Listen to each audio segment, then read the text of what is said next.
السلام علیکم ورحمۃ اللہ وبرکاتہ۔ کیسے ہو آپ سب؟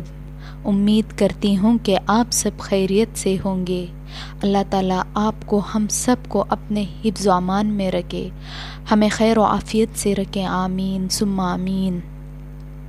آج ہم سورۃ البقرہ کی آیت نمبر 31 سے لے کر 33 تک ترجمے کے ساتھ تفسیر سنیں گے۔ تو انشاءاللہ چلیے دعا پڑھتے ہیں۔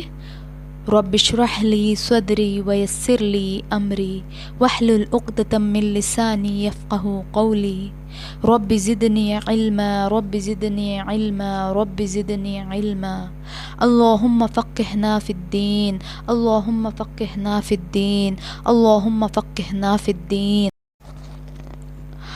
اعوذ باللہ من الشیطان الرجیم، بسم اللہ الرحمن الرحیم۔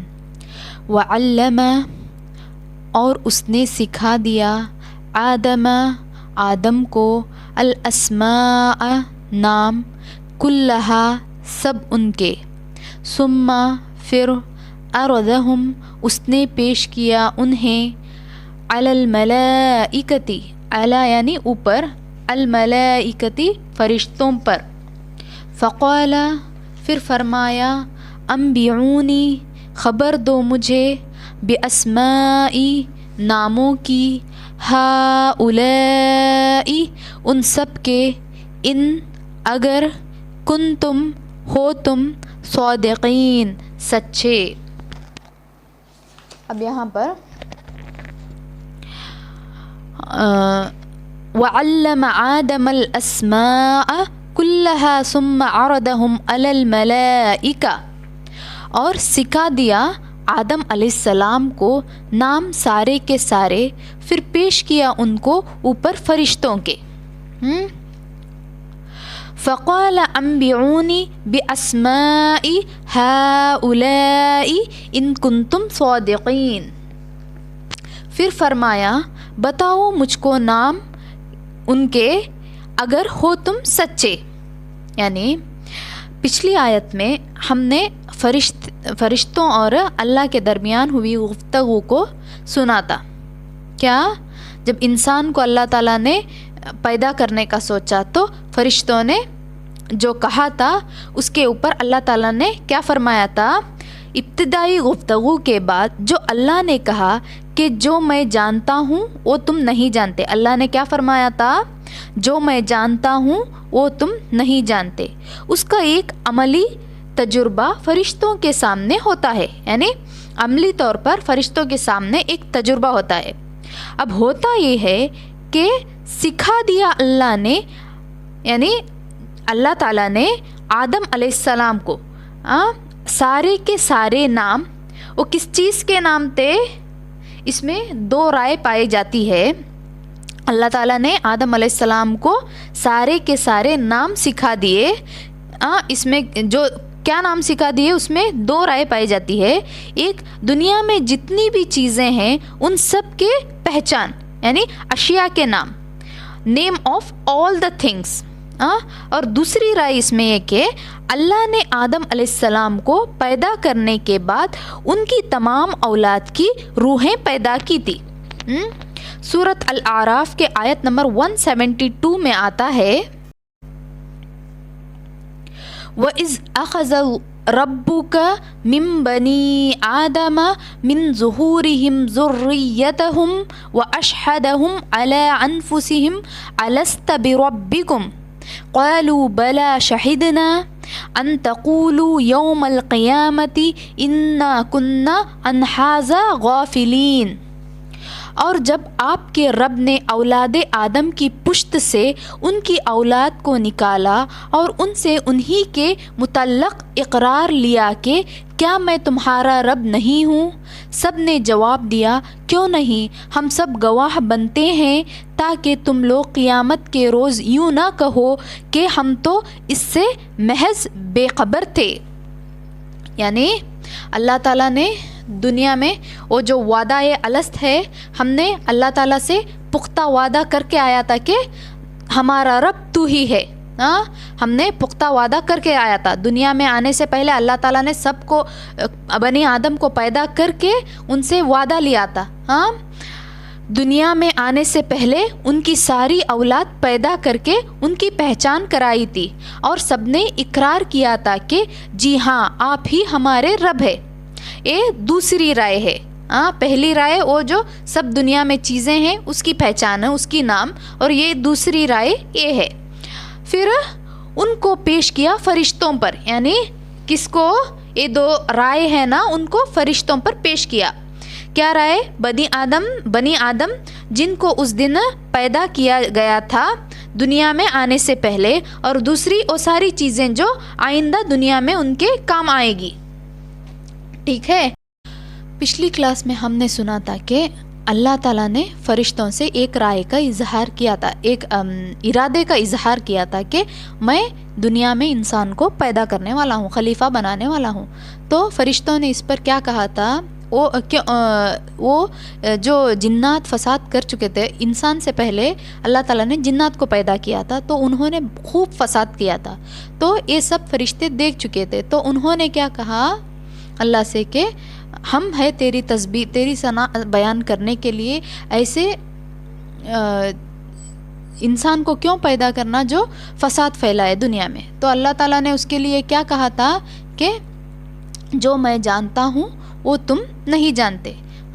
تو اس پر یہ عملی طور پر ایک تجربہ کرایا تھا فرشتوں کو کہ جو یہ آیت ہم نے ابھی سنا وہ ایک عملی طور پر ان کو تجربہ کرایا تھا کہ آدم علیہ السلام کو جو علم سکھایا اور وہ اس کو پھر فرشتوں کو بتایا کہ اس کے نام بتاؤ.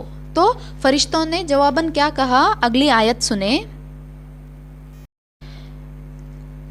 قالوا, انہوں نے کہا, سبحانک, پاک ہے تو, لا علم لنا, نہیں کوئی علم, لنا, ہمارے لیے, الا, مگر, ما, جو, علمتنا, سکھایا تو نے ہمیں, انکا, بے شک تو, انت, تو ہی ہے, العلیم, بہت علم والا, الحکیم, بہت حکمت والا. قالوا سبحانك لا علم لنا الا ما علمتنا انك انت العلیم الحکیم. اس پر فرشتوں نے کہا پاک ہے تو, نہیں کوئی علم ہمارے لیے مگر جو تو نے ہم کو سکھایا ہے, یعنی ہمارا علم لمیٹڈ ہے, بے شک تو ہی بہت علم والا ہے, بہت حکمت والا ہے.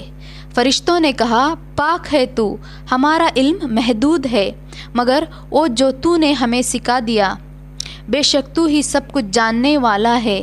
تجھے پتہ ہے کہ اس زمین پر فسادیوں کے علاوہ نیک لوگ بھی ہوں گے, اور اگر اس کا دوسرا معنی کیا جائے تو فرشتے ہر چیز کے بارے میں نہیں جانتے, فرشتے بھی محدود علم والے ہیں.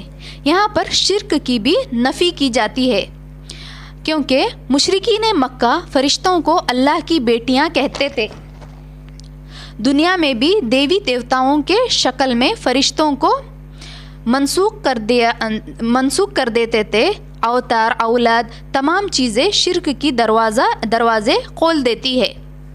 فرشتوں کے پاس کوئی علم نہیں, لیکن اللہ نے جس کو جتنا دے دیا, کسی کے پاس وہ علم نہیں جتنا اللہ کے پاس ہے, بے شک تو ہی سب کچھ جاننے والا ہے. قال, فرمایا, یا آدم, اے آدم, انبئہم, خبر دو انہیں, باسمائہم, ان کے نام کی, فلما, پھر جب, انبأہم, اس نے خبر دی انہیں, باسمائہم, ان کے ناموں کی, قال, فرمایا, علم, کیا نہیں, اقل, میں نے کہا تھا, لکم, تم سے, انی, بے شک میں, اعلم, میں جانتا ہوں, غیب, غیب, السماواتی, آسمانوں, والارضی, اور زمین کا, واعلم, اور میں جانتا ہوں, ما, جو کچھ, تبدون, تم ظاہر کرتے ہو, وما, اور جو کچھ, کنتم, ہو تم, تکتمون, تم چھپاتے. قال یا آدم انبئہم باسمائہم, تو فرمایا اے آدم بتاؤ ان کو ان کے نام. فلما انبأهم بأسمائهم قال ألم أقل لكم إني أعلم غیب السماوات والارض. جب اس نے بتا دیا ان کو، یعنی آدم علیہ السلام نے فرشتوں کے سامنے بتا دیا ان کے نام، تو فرمایا، اللہ نے فرمایا کیا میں نے تمہیں کہا نہ تھا بے شک میں جانتا ہوں آسمان اور زمین کے غیب. غیب یعنی چھپی ہوئی باتیں. اور آگے فرمایا وَأَعْلَمُ مَا تُبْدُونَ وَمَا كُنْتُمْ تَكْتُمُونَ، اور میں جانتا ہوں جو کچھ ظاہر کرتے ہو، جو کچھ تم ظاہر کرتے ہو اور جو کچھ تم چھپاتے ہو. اب کیا ہوتا ہے، آدم علیہ السلام اپنے اولادوں کے نام بتاتے ہیں، نیکوں کے، بدوں کے، اسی طرح دوسرے معنی میں کائنات کی چیزوں کے. پھر جب وہ نام بتاتے ہیں تو اللہ فرماتا ہے دیکھ لیا تم نے کہ میں انسان کو کیوں پیدا کرنے والا ہوں. انسان کے پاس جو علم ہوگا وہ فرشتوں سے زیادہ ہوگا، اور پھر میں آسمان اور زمین کے غیب جانتا ہوں، بیکاز اللہ تعالیٰ خالق ہے، یعنی خالق وہی ہے، اور میں وہ سب کچھ جانتا ہوں جو کچھ تم ظاہر کرتے ہو اور جو چھپاتے ہو. ظاہر یعنی لاسٹ کی جو آیت کی لاسٹ لفظ ظاہر، اور جو تم ظاہر کرتے ہو اور جو تم چھپاتے ہو، اس کا کیا مطلب نکلتا ہے کہ جو ظاہر وہ ہے جو اوپر کے آیتوں میں فرشتوں نے ظاہر کر دیا تھا. پچھلی کلاس میں میں نے جو کہا تھا وہ انہوں نے جو اللہ سے ظاہر کر دیا تھا وہ ظاہری بات ہے. اب چھپانا یعنی چھپی ہوئی بات کو بھی اللہ تعالیٰ جانتا ہے. چھپانا یعنی اس سے کیا پتہ چلتا ہے کہ جو کچھ ان کے دلوں میں تھا، یعنی اللہ تعالیٰ جو دل کی بات ہے اس کو بھی جاننے والا ہے. جو کچھ ان کے دلوں میں تھا یہ سارا نہیں بولا تھا، کچھ رائے محفوظ بھی رکھی تھی. کس نے؟ فرشتوں نے. کہا یہ جاتا ہے کہ وہ چھپا ہوا ایک خیال تھا کہ خلافت ارضی انسان کے بجائے فرشتوں کو دی جائے. کیا؟ خلافت ارضی انسان کے بجائے فرشتوں کو دی جائے جو تسبیح کرتے رہتے ہیں. آئی ہوپ کہ آج کا لیسن آپ کو سننے میں بھی اچھا لگا ہوگا اور سمجھ میں بھی آ گیا ہوگا. وآخر الدعوانا ان الحمد للہ رب العالمین. السلام علیکم ورحمۃ اللہ وبرکاتہ.